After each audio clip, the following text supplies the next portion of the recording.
Okay, so the watch is telling me I'm in really good shape for training again. So that middle line, training readiness high. Underneath that you got the heart rate variability, which is well into the green. So last week it was on the red and I had to rest up really. But it's now well into the green, so it's all going swimmingly well. And it's actually telling me today that's what the advice is, a tempo run. So you can see there it's telling me to do, I don't know if you can read it, but it's telling me to do a 26-minute tempo run. So there'll be 10 minutes warm up, 26 minutes tempo run, 10 minutes cool down. So that's a 46 minutes altogether. That's what it's suggesting. So the tempo run for me is about 150 beats per minute. That's where I'll keep it. So it's a hard run. Obviously that's suggested because I'm in a good state of readiness for training.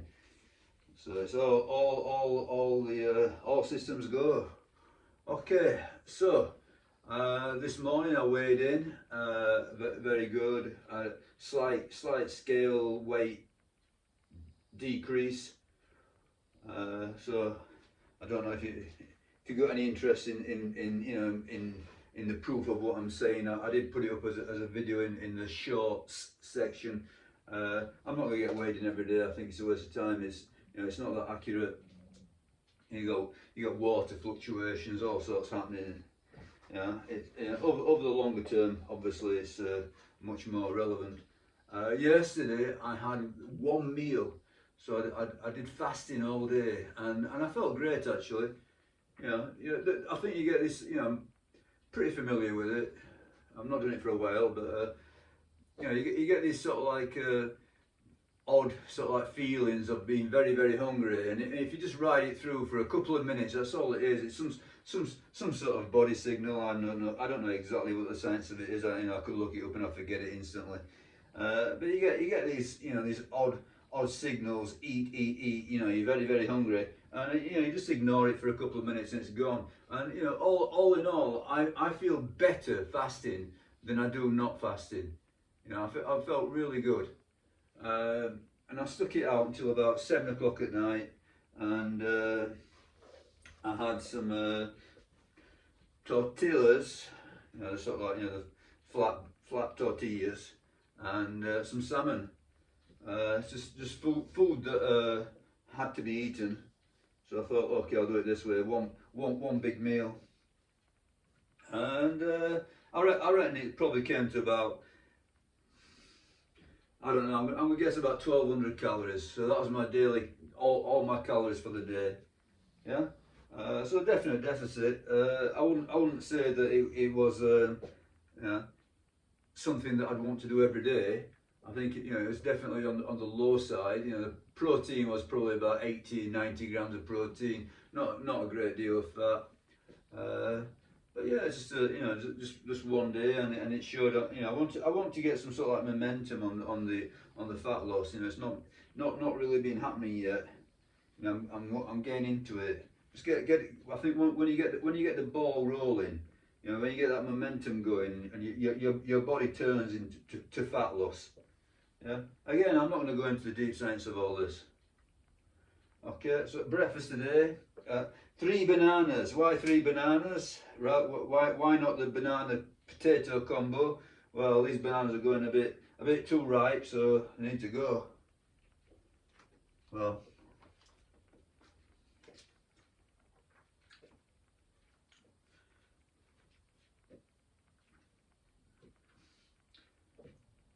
In my book, you don't waste food.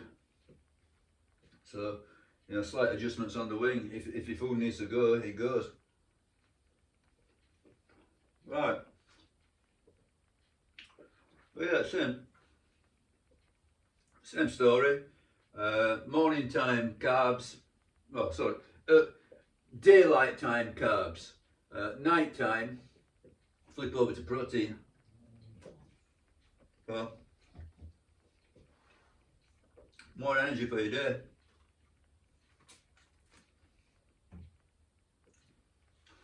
So I'm going to eat these, Probably give it an hour. Then I'll be out doing my tempo run. After my tempo run, I'll eat another carb meal.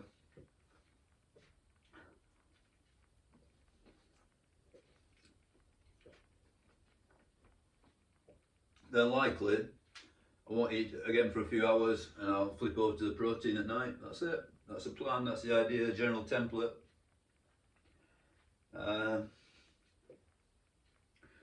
Okay, so. Oh yeah, I was gonna say. Don't know if you can see my face on this. You know, I think the camera does lie, doesn't it? You know, the camera does lie. You can take all sorts of different photos and different shots and different lighting, and people look very, very different. Now I'm not pretending that I look you know, years younger than my biological age. You know, if I'm almost 60, and I imagine a lot of people would say, yeah, it looks between 50 and 70. I don't know. You know, I'm gonna say I probably look my age.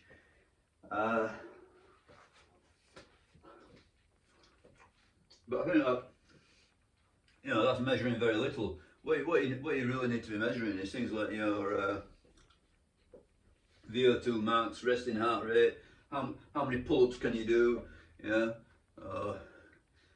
how many press-ups can you do, that sort of thing. How fast can you run a mile? I think they're up there. You know, how fast can you do a 5k? Can you even manage a 10k? I think all those sort of things are far better indicators of your you know, your youthfulness than you know, your facial appearance. You know, obviously everything matters, everything counts. You know, nobody wants to have a, you know, a tortoise face. You know, that's what I think a lot of us bodybuilders, you know. Well, I say bodybuilder, I'm not a bodybuilder, but you know, I think, you know, that's the fate of a lot of bodybuilders, isn't it? You know, become a tortoise, so you get this big shell and this old tortoise face. But yeah, a lot of look involved, isn't there? You know, a lot of you know, I think I look like my you know, I look like my granddad at this, you know, at this age. You know, I remember my granddad, he had some you know, big eye bags. I don't know, I've got these big eye bags. You know, these came definitely you know, detract from your appearance, your youthful appearance. Definitely detract, no doubt about it. I think also, you know, sort of like, you know, because if you sort of like had a bit of chub on you, or you know, like you know, myself, I've been up and down quite a few times.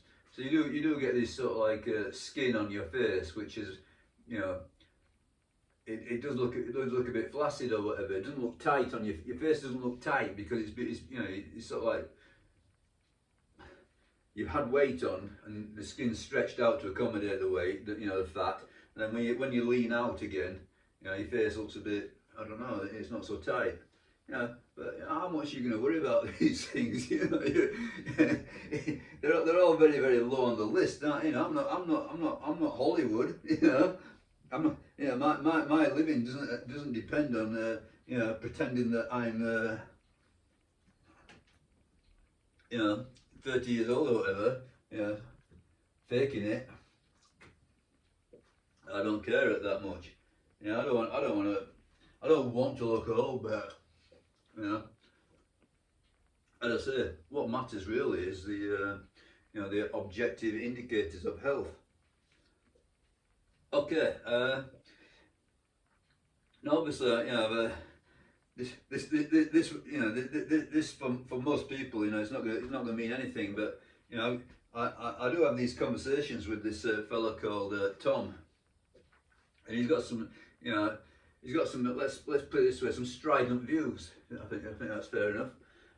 He's got his viewpoints, you know, and you know, it's very, you know, I think, you know, fair play to him. You know, it's not that it, you know, a lot of what he says is completely without foundation, but I think a lot of it is extremely exaggerated.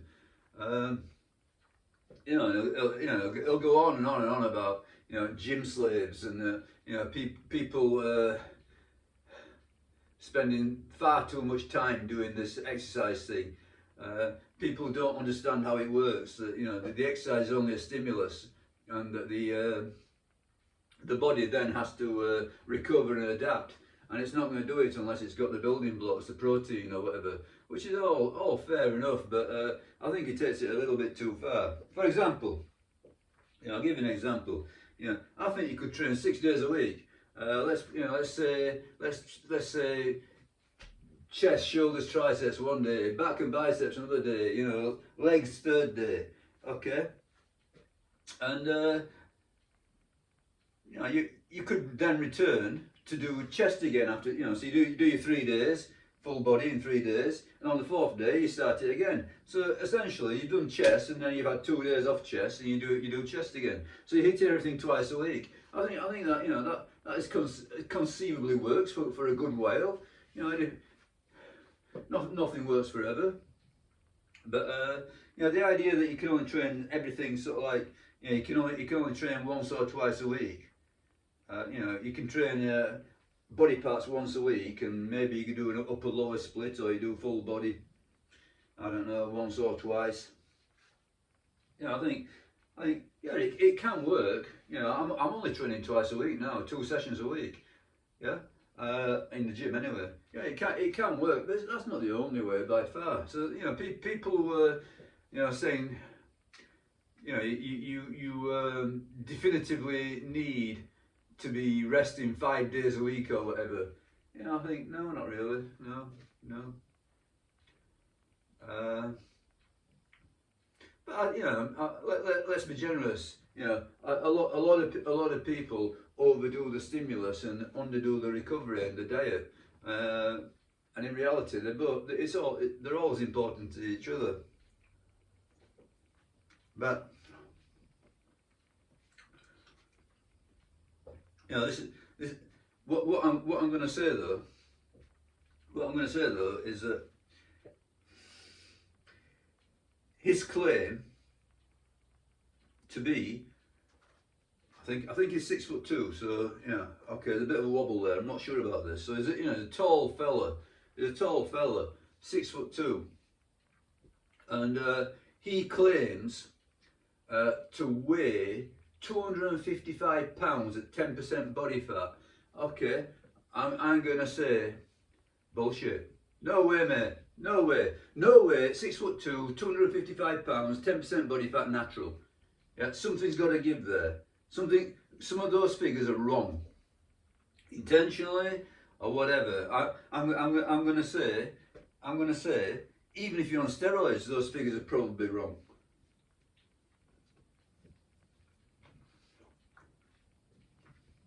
They probably put you beyond Arnold in his prime. But no way, no how. Yes. In this material reality, you know, not in fantasy land. Yeah. In reality, no way. 6'2", 255 pounds, 10% body fat. No way. Yeah. Something there is wrong. No, sorry, let me lay it out even better. 6'2", 255 pounds, 10% body fat, all natural. No chance whatsoever. Yeah? Okay, I await your response. Yeah? I'm going to say, no chance whatsoever.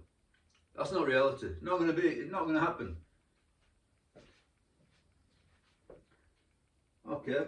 And so obviously, you know, he comes out with this, you know, he comes out with this absolutely falsified set of numbers, and then from there on, from on high, you know, from this throne, which is completely false, from there on, he can say, what, you know, you only weigh 85 kilos at 5'7". Well, you're such a tiny person.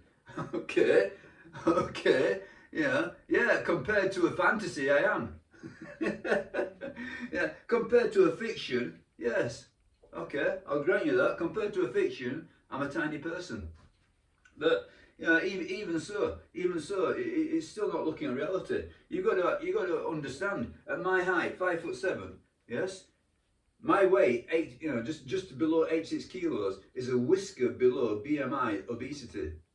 I don't want to prove the point, yes, that carrying muscle means that you can get away with BMI obesity. Probably does, yeah, probably does.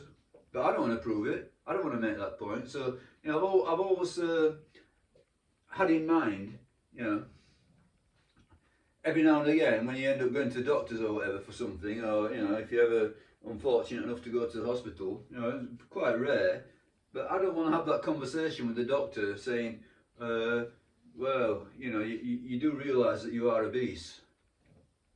No, I don't want to hear that. I don't want to explain away, you know, but I do a lot of weight training. No, I don't want that conversation at all. And, you know, truth be told, I'm not convinced that you can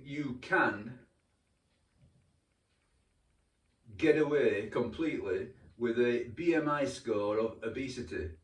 Yes, obviously the fact that you're carrying more muscle and less fat is a mitigating factor, but it's still weight on your joints, weight on your knees, weight on your hips. Yeah, it's pressure on your cardiovascular system. Yeah, you're making it very, very difficult to get a high VO2 max, and I think that there's nothing better, nothing indicates longevity better than a high VO2 max. But that score is determined, at least half of it is determined by body weight.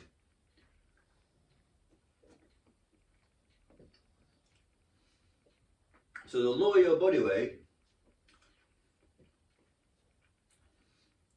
the better your VO2 max is going to be, if all the things remain equal. So all things being equal, lowering your body weight will improve your VO2 max. As I say, this is all a game of probabilities and statistics. So yes, you can say, well, I weigh 150 kilos, and, you know, I've got perfect blood pressure, and, you know, I've not had a heart attack, and, you know, I only eat you know, uncooked lard. You know, I live on lard and tapeworms. Yeah, and there's nothing wrong with me. I've never had a heart attack. Yeah, okay, maybe. You know, how old are you? You know, in your 50s. Okay. You know, there's plenty of time to have a heart attack. Most of this stuff, most of the negative effects are going to manifest acutely in later life. So we've all got a window of time, which I enjoyed immensely, where we can do everything wrong. Yeah, you know, so young people, you know, they just you could. I remember reading sort of like years ago. You can smoke as a young person for years, and as long as you quit on in time, you know, young, and you don't take it too far, as long as you quit in time, statistically, the health outcome would be the same as if you never smoked at all. You can get away with it to a certain extent. Obesity. So obesity is time related as well. So the ill effect comes from prolonged time as an obese person. So if conceivably, you know, you gain sort of like 20-30 kilos, and you only gain it for sort of like, I don't know, let's say a year, yeah, more than likely as a young person it's not going to have any great effect on your health outcomes in later life. But if you hold on to that weight for years and years and years and years, well, the longer you hold on to it, the worse it is. So there is a time factor, and when you're young, you know, you can get away with murder, you can get away with everything, you know, you can throw, you know, I remember going out, you know, drinking, and then, you know, we'd be up till sort of like 2 o'clock drinking spirits or whatever. You know, didn't do that very often, but, you know, it happened, you know, being sort of like 18, 19, yeah, and you'd bounce back, you know, and you go out on Friday night and get hammered, and you'd be back out on Saturday night, you know. I can't do that. You know, I cannot do that. I'm completely, you know, pathetic when it comes to drinking now. Completely pathetic. I don't mind that. But yeah, you know, it's you know, such is life. As a young person, you can get away with all sorts. You know, you can get do everything wrong, and it makes no difference whatsoever in the longer term. But eventually, if you carry on doing it, yeah, and then eventually that story changes, and you do start to accumulate these risk factors, and eventually at some point, they will manifest in some way, and you'll likely regret having done what you did. Yeah. So yeah, we're all, you know, we're all heroic and careless when we're young, but wait till you get to 60 or 70, and you know you're in misery. Not the way to be, is it? Not the, you know, that last decade,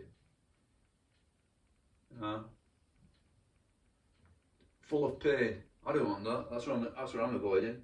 So yeah, you know, okay, you can call it gym slavery, fitness slavery, whatever it is. Yeah. But I think it's well worth the investment to avoid, you know, the negative health outcomes in the final decade or 2 decades of life. Yeah. Okay. As I say, it's all statistics and probabilities. You know, there are no guarantees. We could all live perfectly, or as perfectly as we can, and die tomorrow. Nobody's guaranteeing anything. But I think that the best strategy, as far as I can see, yes, the best strategy is to try and maximise your chances of avoiding, you know, ill health. Okay, that's it for today. Another one done. Yeah, so on my way, I think. Hopefully you can see that. Hopefully you can see that I'm holding the muscle, burning the fat. Bye.